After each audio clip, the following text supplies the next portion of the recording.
let's start. I know you guys had lunch and you want to sleep, but I won't let you sleep actually.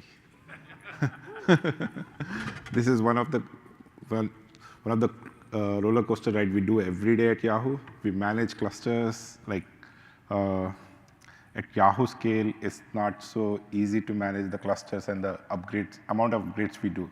So what I'm going to present today is how we continuously upgrade our clusters, patch our subsystems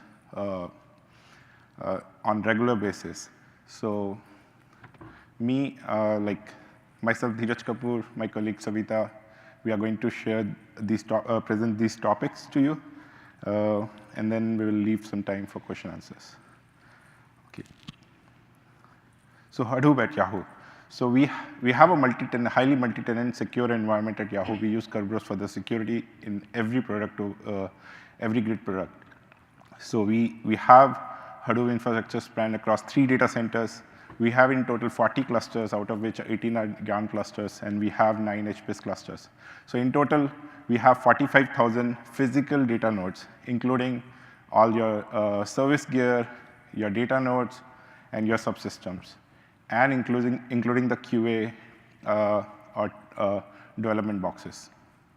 So this is a typical grid stack looks like. We have Hadoop services, where we offer Pig, Taze, Hive. We have compute, consists of Yarn, Storm, and Spark. And we have a storage in the form of HDFS and HBase. So then we have a hcatalog, which is like used as a metadata services.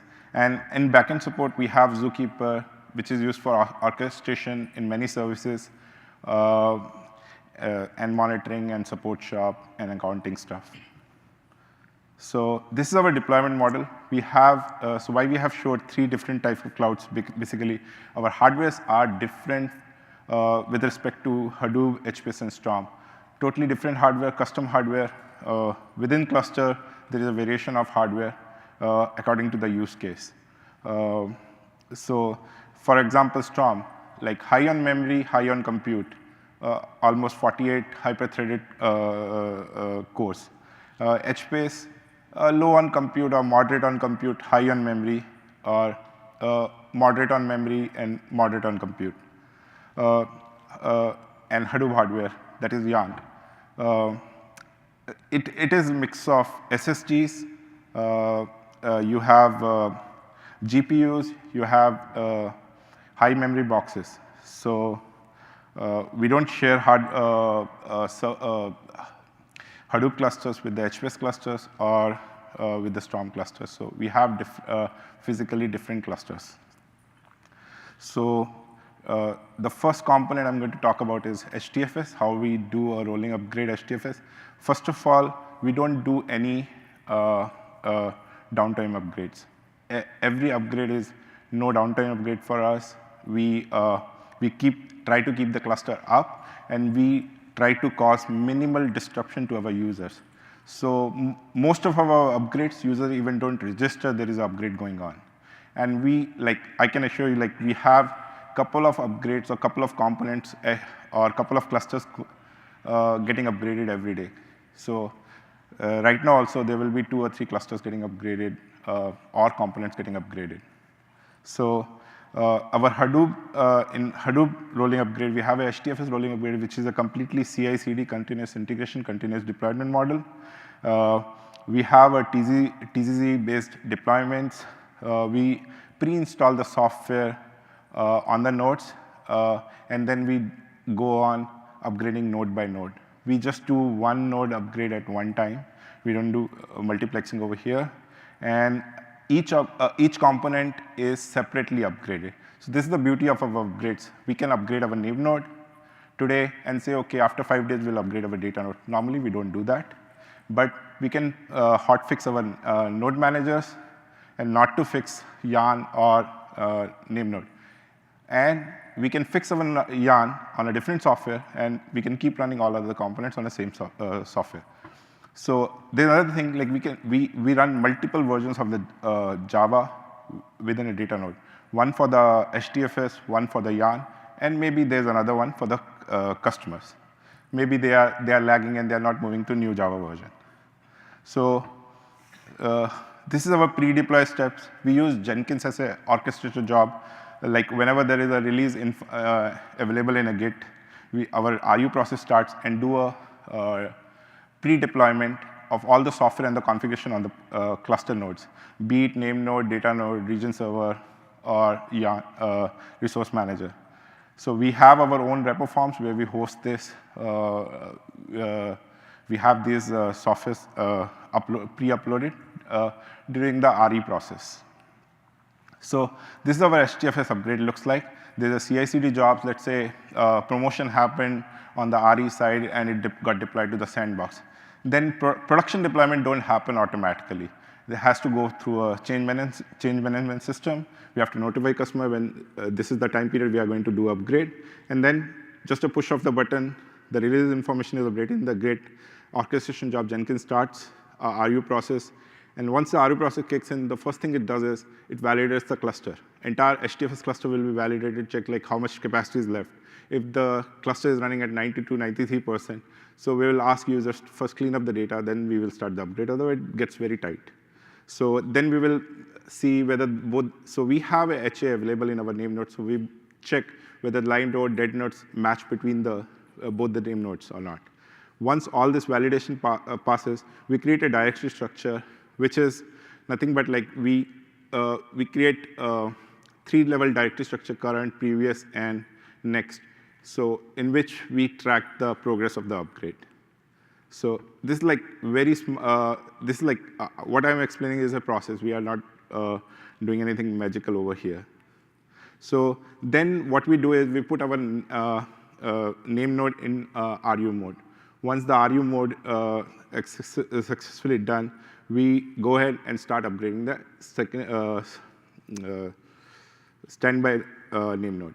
Once the standby name node is upgraded successfully, we do a name node failover. In the name node failover, we do a couple of things. We check the which is active name node, then move to active name node to standby name node, and then we do a IP failover. And once the IP failover is done, we redo the process of upgrading a standby name node. So this is the critical path where you can have a failure, but we have 100% success in name node upgrades, so and failovers. So once this part is done, we pick up one by one each data node, and this is the process we call it safe upgrade DN, and we check the install version. Versions are pre-installed, so we don't spend time to download large packages over the network, and then we do a stop data node. We activate the new software, we start the data node, and then we wait for data node to join both the name nodes, standby and the active name node.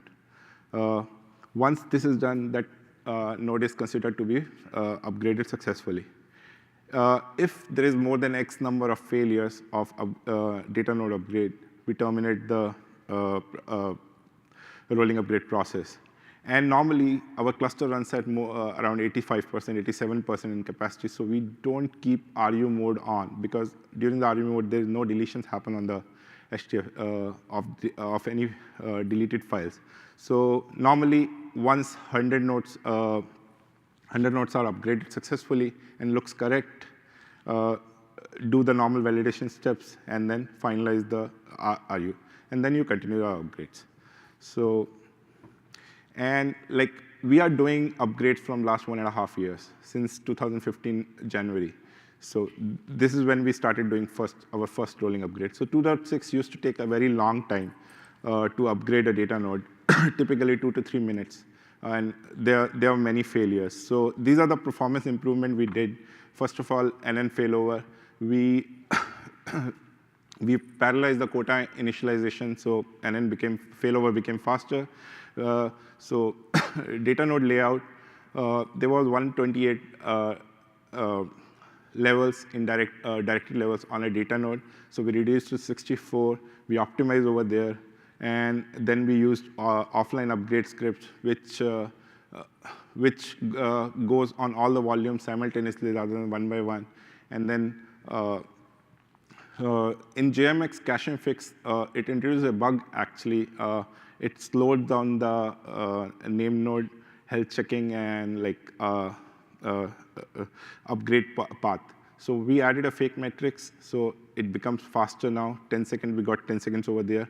And then we improved on our shutdown script speed. Mainly, we increased the, we changed our layout, we fixed our layout issues. So that's why our shutdown speed increased. If shutdown is not clean, we cannot wait infinitely for shutdown. At some point, we have to issue a kill sig to data node if it's not shutting down in 1 minute or so. So if there is an unclean shutdown, the starter time increases, actually. So we improved on that. And then we stopped allowing any clients to talk to data node during initialization phase. So that speed up even more. So at this point, I'll hand it over to my colleague Savita for Yarn. Thanks, Dheeraj. Hi, everyone. I'm Savita. I work as a production engineer at the grid operations team at Yahoo. So moving on, the Yarn rolling upgrade. Sorry. So why a rolling upgrade for Yarn? The whole idea behind it is to minimize downtime and maximize service availability. We achieve this by enabling the work-preserving restart on the RM and the NM. And that ensures that the applications continue to run during these restarts, and they don't lose out on any of the work that they've already done. And on a high level, it basically contains save the state of the node, and update the software, restart the service, and restore the state. We use the level DB as a state store for both the RM and the NM.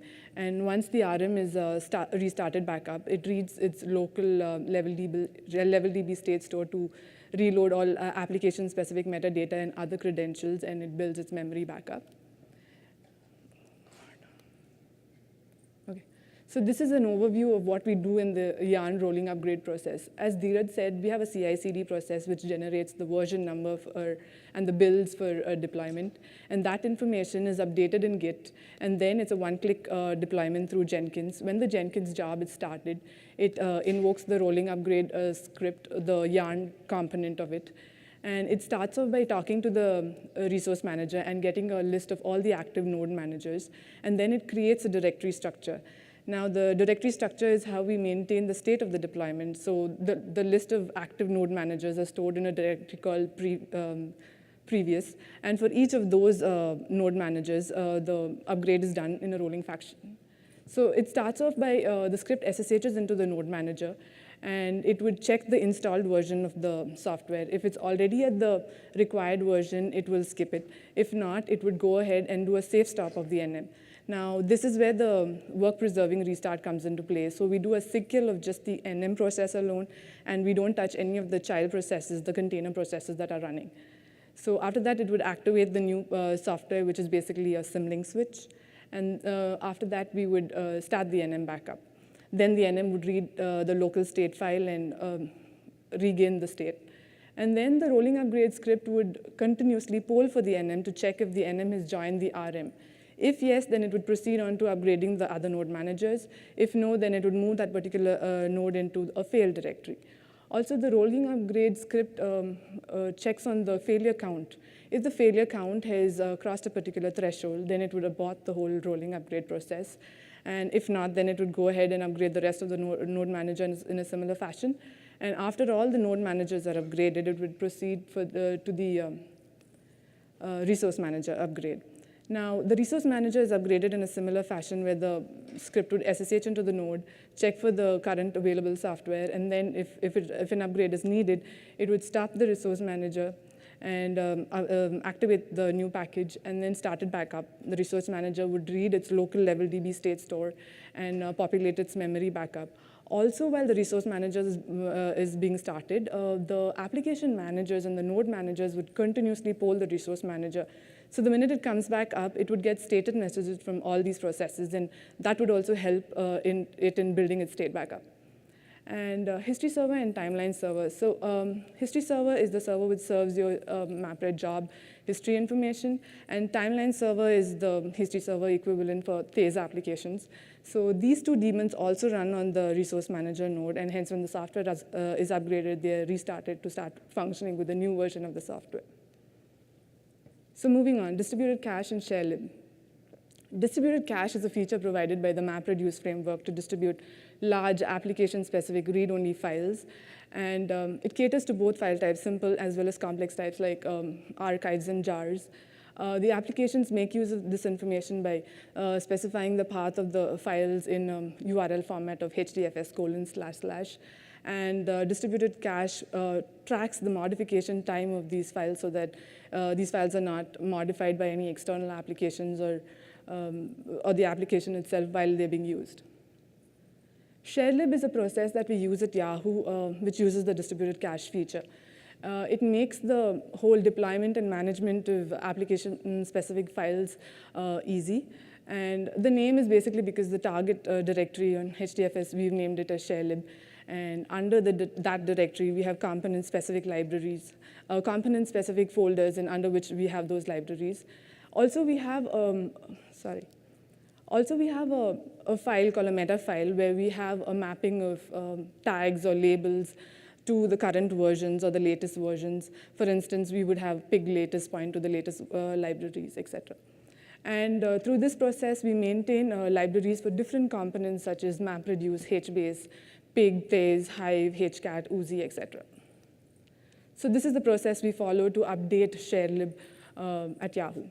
So this is also a one-click deployment where when the Jenkins job is started, it would invoke the sharelib uploader script, and we would have updated the version of the sharelib that needs to be updated into Git.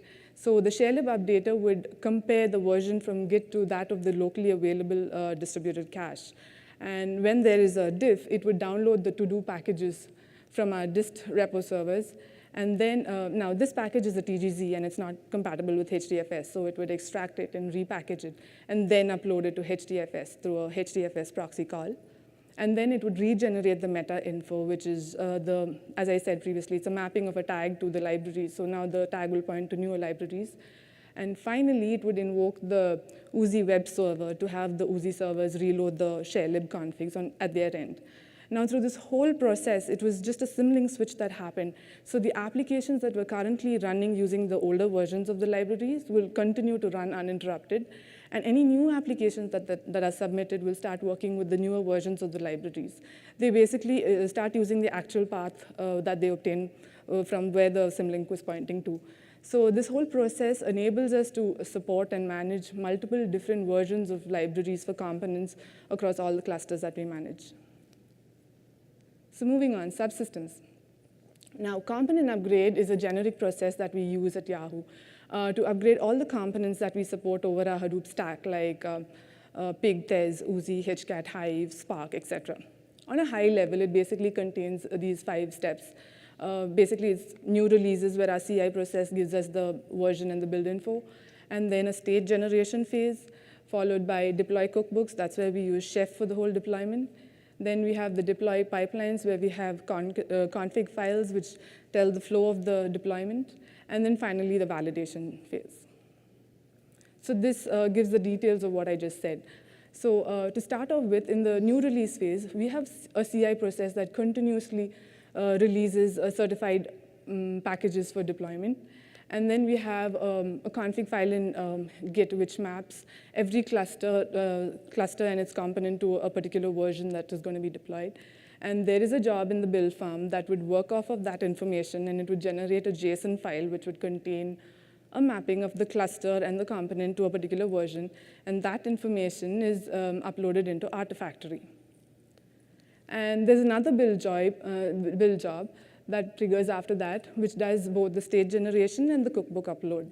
So package rule sets are basically lists of core packages and their dependencies for every component that is maintained. So based on the JSON file's version information and the package rule sets, the build job will generate the state file for each of the components, and it would upload that into Artifactory. The same build job will also upload the Chef-related code into the Chef server. So deploy cookbooks is basically chef code and configuration for the deployment. It contains cookbooks, recipes, environments, roles, and attributes. So for every cluster that we manage, we have a corresponding environment in Chef, and for every component that is upgraded through this process, we have a corresponding role in Chef. Now, lastly, we have this is the whole deployment phase where the build job will basically invoke a chef client on the node, which would do the cookbook converge, which is basically restore the state file on the component node.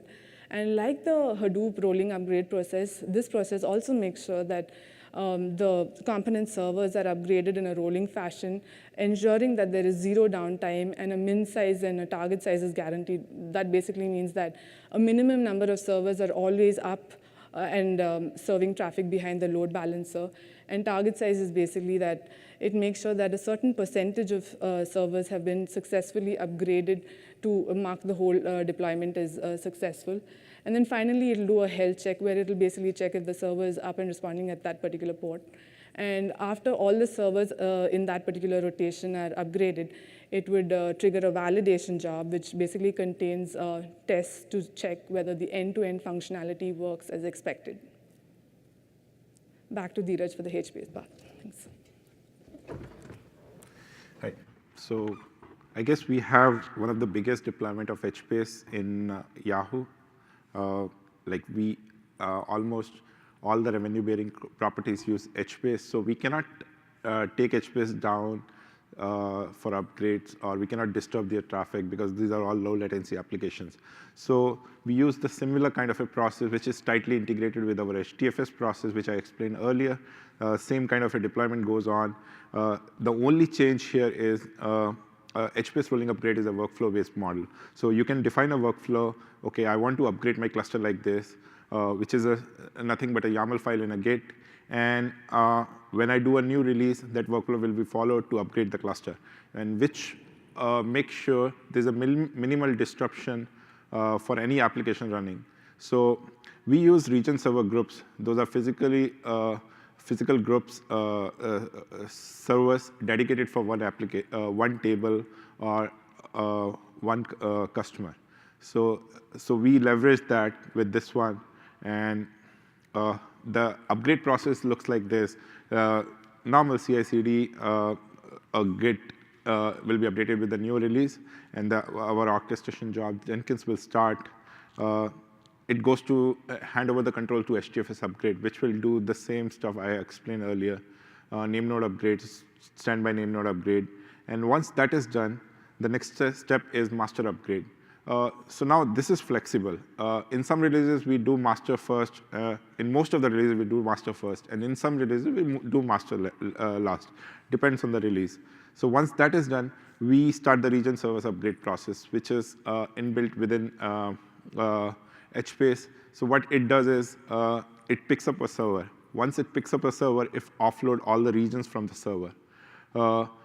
Once that part is done, that process hand over the control to HBase upgrade process on the server itself.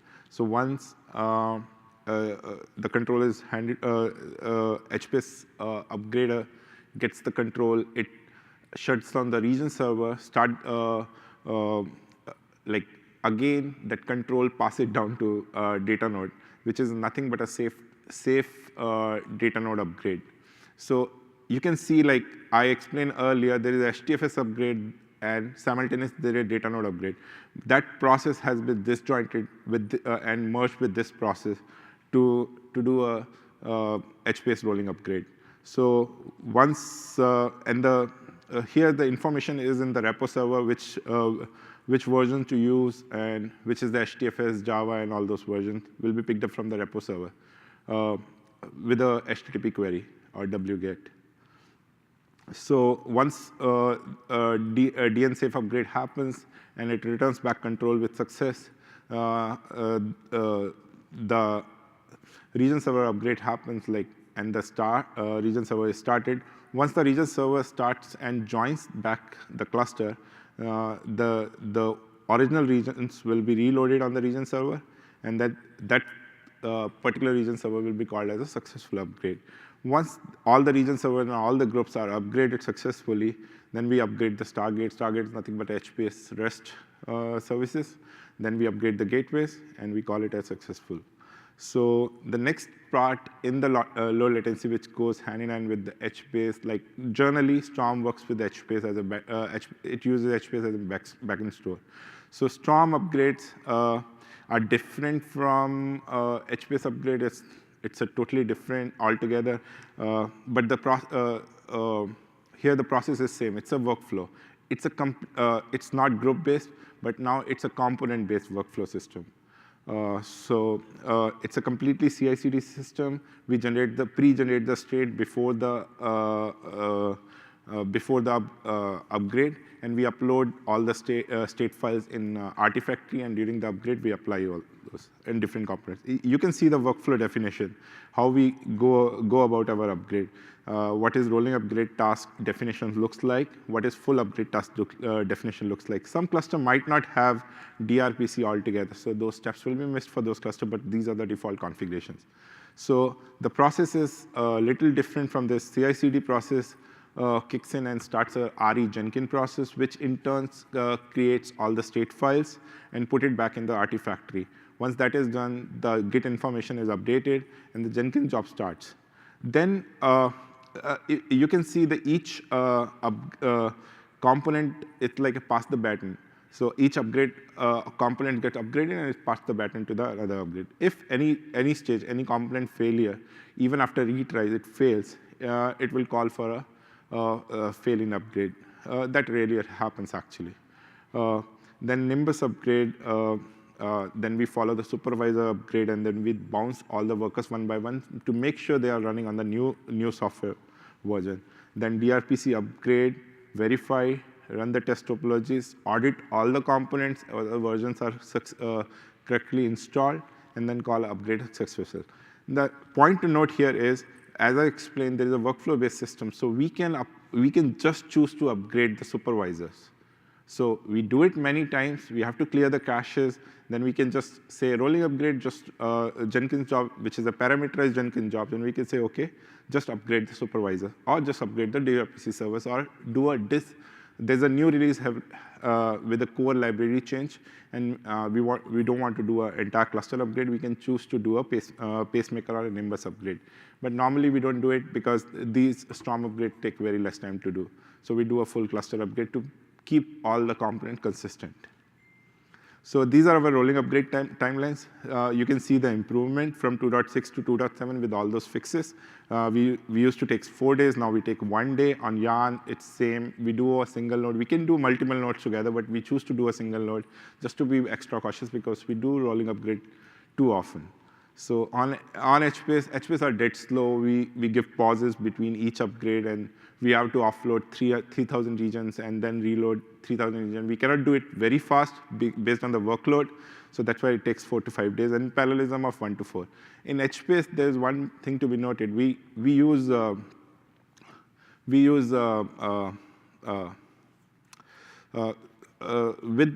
Hadoop upgrade, we use parallelism of 1. Without Hadoop upgrade, we use a parallelism of 3 or 4 nodes together. All those 3 or 4 nodes will be from the different groups. So that, like if we are doing a simple HBase upgrade, that might be a faster. With the Hadoop upgrade, it will be slower. But with the introduction of favorite nodes, we can do more than one. Favorite nodes concept, which was ideally, which came out of Facebook. So which allows us to upgrade more than one node in HDFS simultaneously. And Storm takes 4 to 6 hours, and component take 1 to 2 hours for a cluster. So, since the beginning of the year, we have done 440 upgrades till now, rolling upgrades on various components, be it HDFS, HBase, Uzi, or anything. And you can see our cluster availability. Most of the clusters are close to 100%. We never had a downtime except power outages. So, questions?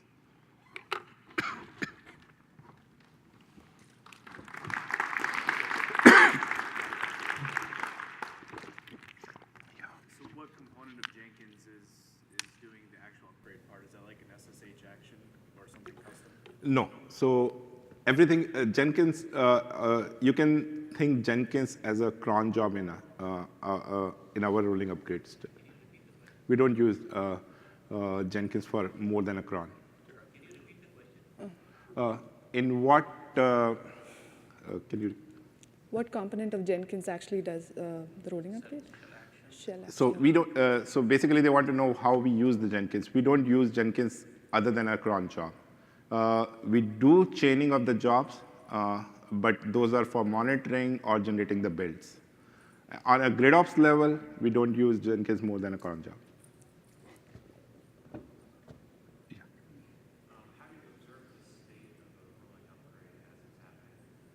Okay, so how we preserve the state of the rolling upgrade as is happening. As I explained, we create a directory structure, and in HDFS and Yarn, we create a directory structure, and the upgrade is tracked by the directory structure, by the movement of the files within the directory. That's like each host is represented as a file in the directory, or a directory in a directory, as a subdirectory. In HBase, it is tracked within the Zookeeper, and in case of Storm, scripts adjust itself. What is not upgraded will be upgraded. So it's different in all three types of clusters. There's no one way of tracking the upgrade.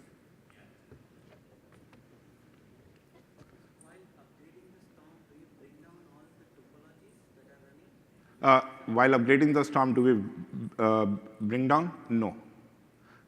So we do it at a very small 5 to 10 nodes at a time. Our cluster size are 350 plus. So we don't bring down. If some critical revenue or low latency applications, we ask them to move it out. Like mostly Trident topologies doesn't go well with the rolling upgrade. We are trying to fix that. Other than that, no topology need restart. Workers are automatic. It's a fail-fast system. Workers are automatically restarted. Are there scenarios where the software revision, maybe it's a major upgrade, won't support the rolling upgrade? For those, in last 1.5 years, it happened only a couple of times in Storm and HBase. I don't remember it exactly happened in Hadoop, HDFS or Yarn. For those, we have a full upgrade scripts. It's all automated. We cannot do it manually. Our team size is very small to do this. On your diagram, you had upgrading HDFS with upgrading the HBase region server groups look like. Do you run an HDFS data service for a region server group?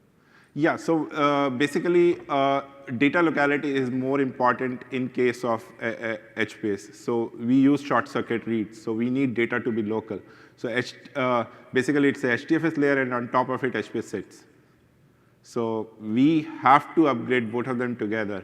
If we are upgrading HDFS, we have to shut down the HBase region server for that case.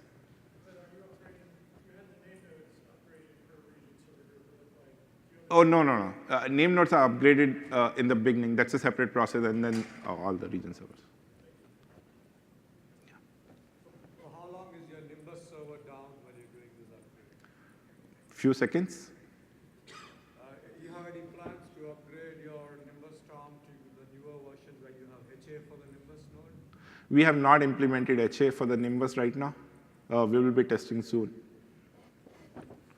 But Nimbus is non-eventful this thing, so we don't really care about it. Do you downgrade or roll back in case of failures? In last 7 years, I have not done even once. We move forward. If there is a bug, move forward. We had a case when, that is the beauty, like we use share libs and the distributed cache. So we had an issue when the Yarn cluster was upgraded first, and then HDFS was upgrading second, and there were compatibility service discovery issues with the name node. So what we did is we just, because our MapReduce is on distributed cache, we changed the symlinks and we started using the older version. But we really never downgrade the software. Move forward. So Any more questions? Yes, that's it. Okay, thank you. Thank you.